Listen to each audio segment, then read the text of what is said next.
ಮತ್ತೆ ಈಗ ನಾನು ಕಂಪ್ಲೀಟ್ ಆಗಿ ಬಿಡೋಣ ಅಂತ ಅನ್ಕೊಂಡಿದೀನಿ ಸರ್. ನಾನು ಯಾಕೆ ಬರೀ ಅಷ್ಟನ್ನೇ ಬಿಟ್ಟೆ ಅಂದ್ರೆ ಕಿವಿಲ್ ರಕ್ತ ಬರಂತ ಮಾತುಗಳೇ ಆಡಿದನ್ ಮುಂದೆ ಅಂತ ವಲ್ಗಾರಿಟಿ ಇದೆ ಮಾತುಗಳಲ್ಲಿ.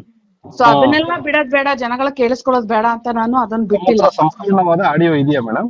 ಸಂಪೂರ್ಣವಾಗಿ ಇದೆ ಸರ್ ಅದು. ಸೊ ಅಂದ್ರೆ ಇನ್ನೂ ತುಂಬಾ ಕೆಟ್ಟದಾಗಿ ತುಂಬಾ ಕೆಟ್ಟದಾಗಿದೆ. ಸಾಧ್ಯ ಆದ್ರೆ ನಾನು ಇವತ್ತು ನನ್ನ ಸೋಷಿಯಲ್ ಮೀಡಿಯಾದಲ್ಲೇ ಬಿಡೋಣ ಅಂತ ಅನ್ಕೊಂಡಿದೀನಿ. ಯಾಕಂದ್ರೆ ಅಷ್ಟು ಇಷ್ಟೆಲ್ಲ ಅರ್ಥ ಆಗುತ್ತೆ ಎಷ್ಟು ಸುಳ್ಳು ಹೇಳ್ತಾನೆ ಮನುಷ್ಯ ಅಂತ, ಅಷ್ಟೇ ಸಾಕು. ಅದು ನಂದೇ ಅಲ್ಲ ವಾಯ್ಸು ಅಂತ ಏನ್ ಧೈರ್ಯದಲ್ಲಿ ಮಾತಾಡ್ತಿದಾರ ಯಪ್ಪ. ಮೇಡಮ್ ಒಂದು ಇನ್ನೊಂದು, ಅವ್ರ ವೈಫ್ಗೆ ತಾವು ಪರಿಚಯ ಇದ್ರಿ, ತಾವು ಎಲ್ಲರಿಗೂ ಏನೇನು ನಡೆಯುತ್ತೆ ಎಲ್ಲ ಗೊತ್ತಿತ್ತು, ಬಟ್ ಅವರು ಬಂದು ತುಂಬಾ ಚೆನ್ನಾಗಿ ಡಿಫೆಂಡ್ ಮಾಡ್ಕೊಂಡ್ರು ಅವ್ರ ಹಸ್ಬೆಂಡ್ ನ. ಇದ್ರ ಬಗ್ಗೆ ಏನ್ ಹೇಳ್ತೀರಿ ಮೇಡಮ್? ಅರ್ಥ ಮಾಡ್ಕೋಬೇಕು ಸರ್. ಗಂಡ ಹೆಂಡತಿ ಇಬ್ರು ಸೇರ್ಕೊಂಡು ನನಗ್ ಮೋಸ ಮಾಡಿದಾರೆ ಅಂತ ಅಷ್ಟ್ರಲ್ಲೇ ಅರ್ಥ ಮಾಡ್ಕೊಳ್ಳಿ. ಅವತ್ತು 19ನೇ ತಾರೀಕು ಏಪ್ರಿಲ್ 18ನೇ ತಾರೀಕು ಮಿಡ್ ನೈಟ್ ಇವನು ಕರ್ಕೊಂಡ್ ಹೋಗ್ತಾನೆ, ನನ್ ಎಳ್ಕೊಂಡ್ ಹೋಗಿ ಕಾರಲ್ಲಿ ಕೂರ್ಸ್ಕೊಂಡು ತಾನ ಹೆಂಡತಿನೂ ಕರ್ಕೊಂಡ್ಬಂದ್ ಕಾರಲ್ಲಿ ಕೂರ್ಸಿ ಅವಳು ಹೊಡಿಯಕ್ ಬಂದು ಅವಳು ಅಲ್ಲೇ ಮಾಡಕ್ ಬಂದ್ಲು. ಬಟ್ ಕೆಟ್ಟದಾಗಿ ಬೈದ್ಲು ಕೂಡ, ದೌರ್ಜನ್ಯ ಮಾಡಿದ್ರು. ಅವನಂತೂ ಎಷ್ಟು ಹೊಡೆದಿದ್ದಾನೋ ಅವತ್ತು ಕಾರಲ್ಲಿ ಕೂತ್ಕೊಂಡು. ಬಟ್ ಅವತ್ ಕಂಪ್ಲೇಂಟ್ ಕೊಟ್ಟಾಗ ಅವ್ನ ಹೆಂಡತಿನೂ ಕೂಡ ಬಂದಿದ್ಲು ತಡಿಯೋದಕ್ಕೆ. ಅದ್ರದ್ದು ಸಂಪೂರ್ಣವಾದ ನನ್ನ ಹತ್ರ ಸಾಕ್ಷಿ ಇದೆ. ಅದನ್ನು ಕೂಡ ನಾವು ಖಂಡಿತ ಎಲ್ಲ ಸಬ್ಮಿಟ್ ಮಾಡ್ತೀವಿ. ಕಂಪ್ಲೇಂಟ್ ಕೊಡ್ಬೇಡ ಅಂತ ಹೇಳಿ ನಿಮ್ಗೆ ಕನ್ವಿನ್ಸ್ ಮಾಡಿದ್ರ ಅವ್ರ ವೈಫ್? ಹಾ ಸರ್, ಕಂಪ್ಲೇಂಟ್ ಕೊಡ್ದಂಗ್ ತಡಿಯೋದಕ್ಕೆ ಅವತ್ತು ಬಂದಿದ್ದು. ಅವತ್ತೇ ಕಂಪ್ಲೇಂಟ್ ಆಗ್ತಿತ್ತು. ಇಡೀ ಸಿನಿಮಾದವ್ರು ಬಂದ್ ತಡೆದ್ರು, ಅವ್ರು ತಡೆದ್ರು.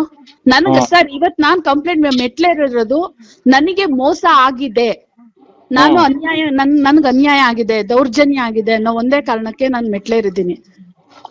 ನಿಮ್ಗೆ ನಂಬಿಕೆ ಇದೆ ಮೇಡಮ್ ನ್ಯಾಯ ಸಿಗುತ್ತೆ ಅಂತ?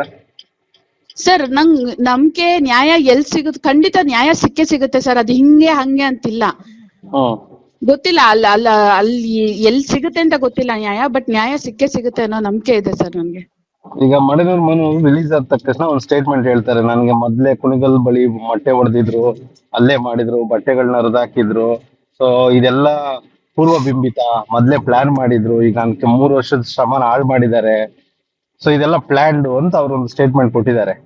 ಸರ್ ನನಗೂ ಇದೆಲ್ಲ ಹೊಸ್ತು ಸರ್. ಅದೇನ್ ಮೊಟ್ಟೆ ಅದ ಅವನಿಗೆ ಗೊತ್ತು, ಆ ಮೊಟ್ಟೆ ಹೊಡಿಯೋನ್ಗೆ ಗೊತ್ತಿರುತ್ತದು. ನಾನು ಅವಾಗ್ಲೇ ಹೇಳ್ದೆ, ಮಠ ಮಾತ್ರ ಮಾಡೋದ್ರಲ್ಲಿ ಎಕ್ಸ್ಪರ್ಟ್ ಅವನು.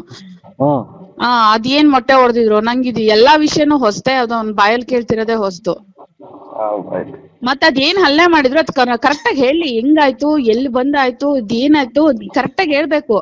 ಸ್ಪಷ್ಟನೆ ನೀಡಿದ್ರೆ ಬರೀ ಅರ್ಧಂಬರ್ಧ ಮಾತಾಡ್ಬಿಟ್ರೆ ಏನ್ ಅರ್ಥ ಸರ್? ಈಗ ಯಾವ್ದೇ ಮನುಷ್ಯ ಆಗ್ಲಿ ಸುಮ್ನೆ ಒಬ್ಬ ಮನುಷ್ಯನ ಮೇಲೆ ಯಾಕೆ ತಿರುಗಿ ಬೀಳ್ತಾನೆ ಸರ್?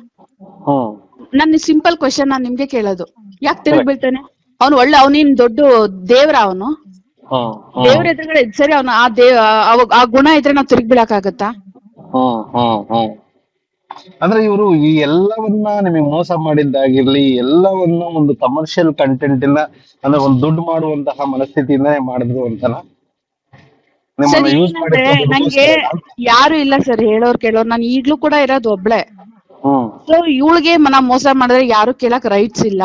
ಅದನ್ನ ಹೆಂಗ್ ಬೇಕಾದ್ರೂ ನೀವ್ ನೋಡಿದ್ರಲ್ಲ ಈಗ ಸುಳ್ಳು ಹೆಂಗ್ ಹೇಳ್ತಿದಾರ ಅಂತ, ನಂದೇ ಅಲ್ಲ ಧ್ವನಿ, ಹಂಗ್ ಹೇಳಕ್ ಆಗುತ್ತಾ ಅಂತ ಕೇಳ್ತಾನಲ್ಲ ಯಪ್ಪ. ಆ ಒಂದು ಧೈರ್ಯದ ಸುಳ್ಳಲ್ಲೇ ನೀವ್ ಅರ್ಥ ಮಾಡ್ಕೋಬೇಕು. ಅವ್ನ್ ಹೆಂಗ್ ಬೇಕಾದ್ರೆ ಹೆಂಗ್ ತಿರುಗಿಸ್ಬೋದು ಅಂತ. ನಾನ್ ಬೇರಾಗೆ ಹೇಳ್ತಿದೀನಿ. ಅದು ಕಂಪ್ಲೀಟ್ ವಿಡಿಯೋ, ಕಂಪ್ಲೀಟ್ ಆಡಿಯೋ ನನ್ನ ಹತ್ರ ಇದೆ. ಕಂಪ್ಲೇಂಟ್ ತಾಕತ್ತಿದ್ರೆ ಯಾರಾದ್ರೂ ಕಂಪ್ಲೇಂಟ್ ಕೊಡ್ಲಿ, ಓಪನ್ ಸ್ಟೇಟ್ಮೆಂಟ್ ಕೊಡ್ತಿದ್ದೀನಿ, ಕಂಪ್ಲೇಂಟ್ ಕೊಡ್ಲಿ, ಅದು FSL ಹೋಗ್ಲಿ ಧ್ವನಿ.